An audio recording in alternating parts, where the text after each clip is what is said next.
There is a moment most men never recognize when it arrives, because nothing explodes, nothing ends, nothing is said out loud, yet something inside her quietly shifts. Interest doesn't disappear loudly, it fades privately, and before a woman emotionally lets go, she watches, not with suspicion, not with cruelty, but with instinct. Because when a woman begins losing interest, she doesn't leave immediately, she tests the ground beneath the connection. She needs to know something, often without consciously knowing she's asking it. Is this man emotionally steady, or was my attention holding him together? This is where the first test begins. She pulls back slightly, just enough to create space. Just enough to disrupt the rhythm. Her replies shorten, her enthusiasm softens, her presence becomes lighter. And this is where most men misunderstand everything. They think the distance is the problem, so they try to close it. They message more, explain more, ask more. But the distance was never the problem, it was the question. She is not asking for reassurance, she is observing regulation. Can this man remain emotionally whole when I am not feeding him attention? A man who panics answers that question immediately.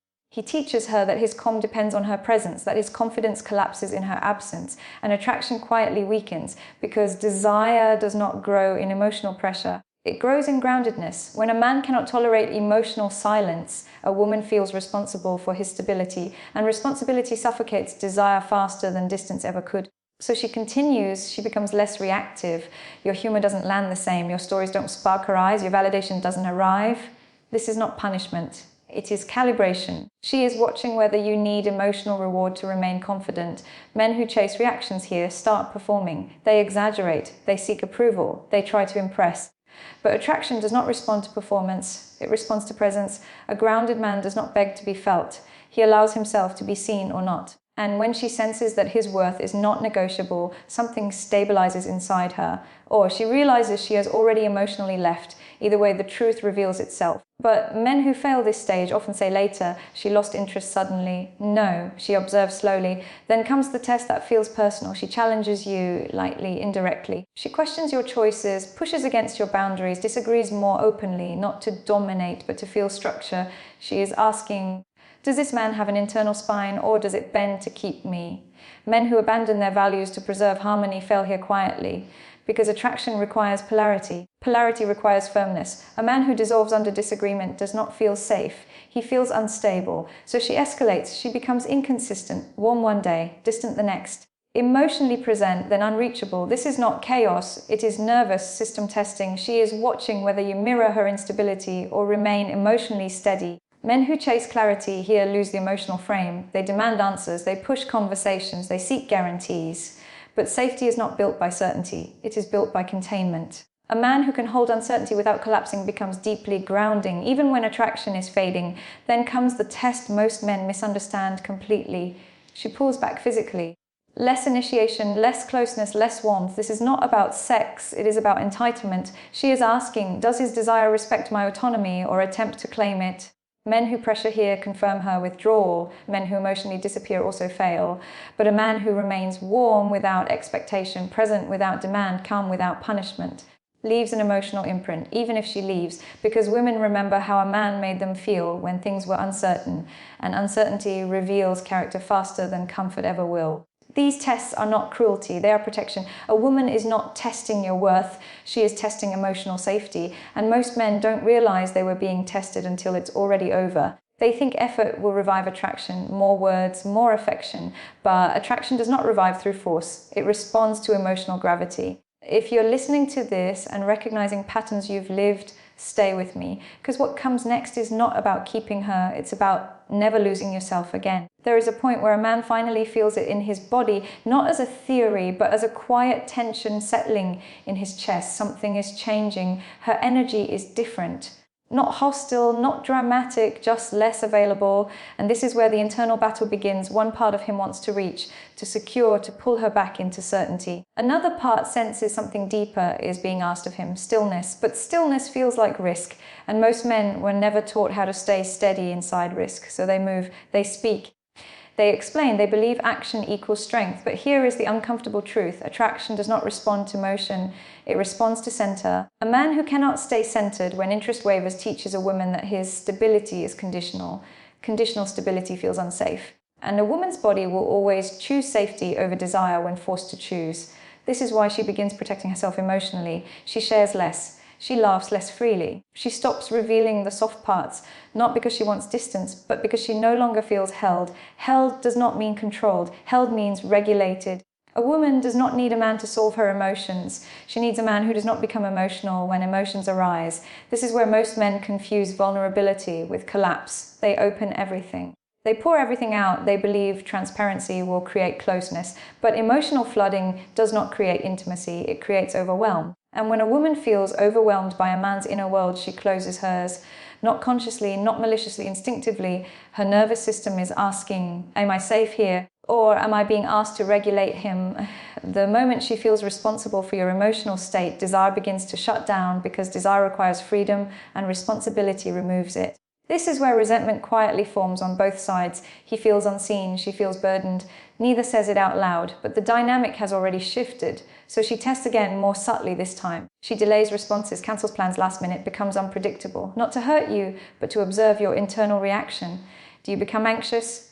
Do you accuse? Do you withdraw affection as punishment, or do you remain emotionally consistent? Consistency is rare, and rarity creates value. A man who does not emotionally spike when plans change, who does not personalize her unpredictability, who does not demand reassurance to soothe himself, feels deeply grounding, even when attraction is uncertain.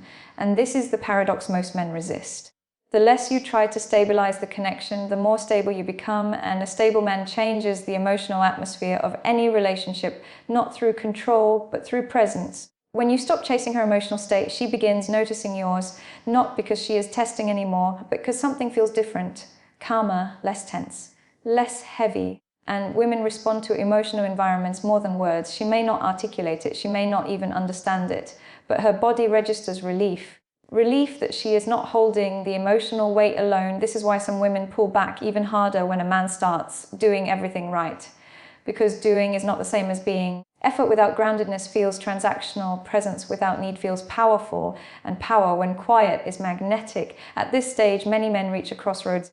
They can continue trying to manage attraction, or they can release the need to control the outcome. Only one path leads to dignity. Releasing outcome does not mean disengaging emotionally. It means disengaging ego. You stop needing her response to validate your worth. And the moment you do that, the tests lose their grip on you. Because a test only has power over someone who needs to pass it. A man who knows who he is does not audition for connection. He participates, or he walks away intact. This is the point where attraction either recalibrates or ends cleanly.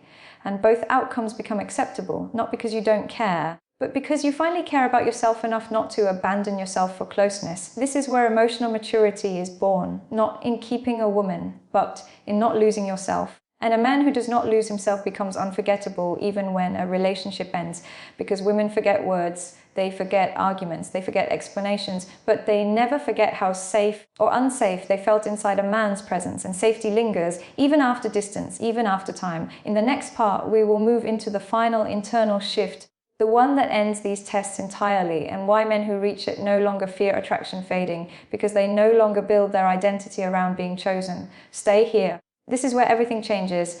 At a certain point, something stops acting, not because the situation improves, not because she returns, but because the internal struggle ends. The struggle to be chosen. Most men don't realize how much of their emotional life is built around this silent pursuit, being wanted, being enough, being selected.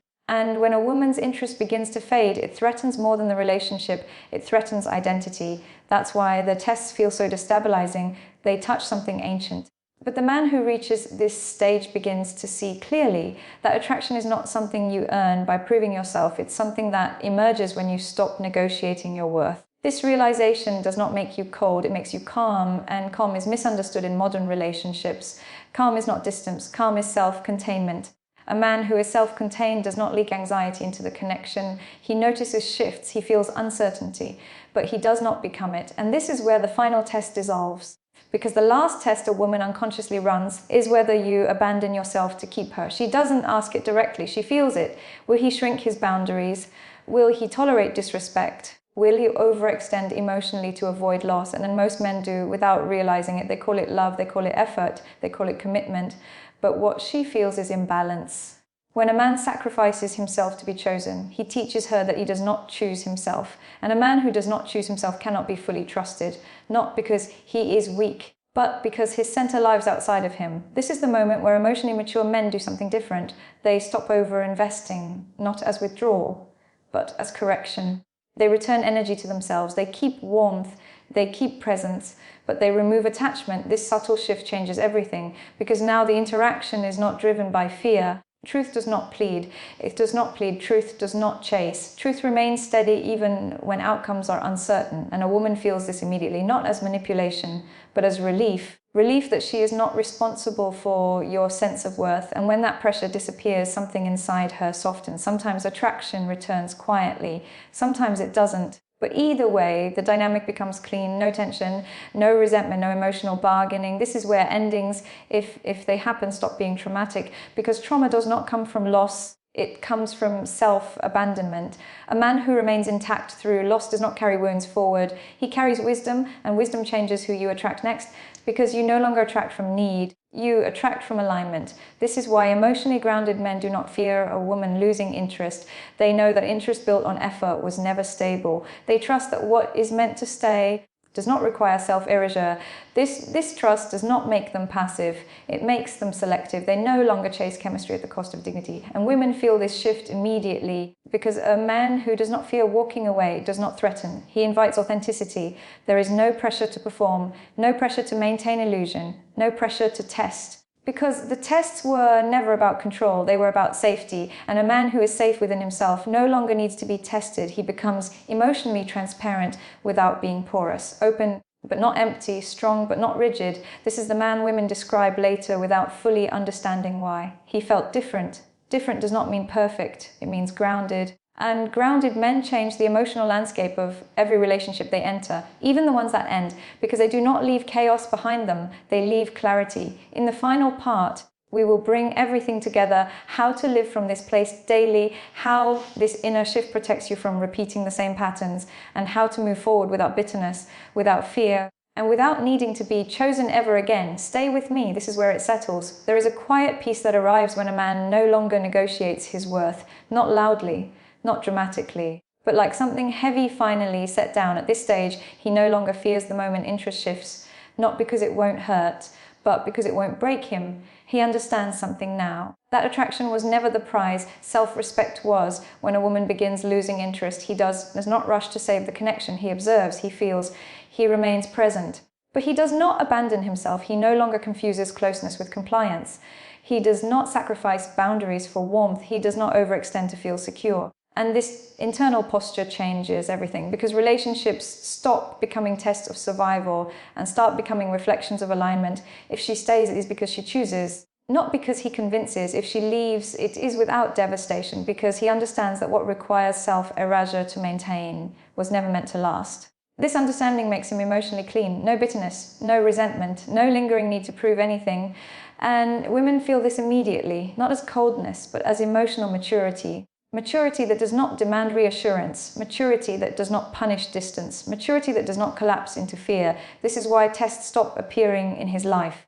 Not because women stop being human, but because his presence answers the question before it needs to be asked. He does not need to demonstrate stability, he embodies it. And embodiment cannot be faked. It is felt in silence, in patience, in restraint. Attraction becomes simpler from here, not louder, not dramatic. Just clear. The wrong connections fade quickly, the right ones deepen naturally. No confusion, no emotional tug of war, no chasing. And if you are listening to this and recognizing old versions of yourself, understand this: you were never broken. You were just operating from fear instead of alignment, and fear can be unlearned. Every moment of uncertainty becomes practice. Every pullback becomes information. Every ending becomes refinement. Until one day you notice something unexpected. You are no longer afraid of being alone, not because you don't desire connection, but because you trust yourself inside it. So this is where real confidence lies, not in being chosen, but in choosing yourself consistently. And from this place, relationships stop defining you, they complement you, they add to your life. They do not become it. If this spoke to something inside you, something you couldn't quite name before, stay with this awareness. Let it change how you respond. Let it change what you tolerate. Let it change how you show up. And if you want more conversations like this, slow, honest, psychologically real, subscribe, not for content, but for clarity. Because the strongest men are not the ones who never lose attraction. They are the ones who never lose themselves.